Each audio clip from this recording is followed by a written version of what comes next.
Para penumpang KM Sini yang alami insiden kebakaran ini protes. Mereka kesal, pasalnya tak ada penjelasan soal nasib para penumpang usai kapal yang akan membawa mereka ke Pulau Jawa terbakar. Tak sampai di situ, barang bawaan penumpang yang berada di atas kapal juga tak jelas. Padahal para penumpang sudah berjam-jam berada di dalam pelabuhan. Masalah berangkatnya enggak jadi masalah tanggal 12, tapi siapa yang jamin teman-teman kita ya lanjutan kasih. Ini saja sudah jam berapa ini tidak kita dapat makan ini. Ya.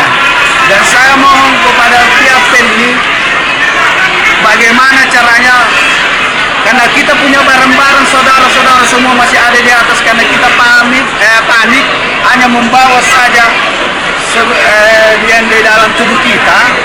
Saya mohon kepada Pelni agar memberikan ini teman-teman yang tujuannya sampai ke tempat tujuannya masing-masing.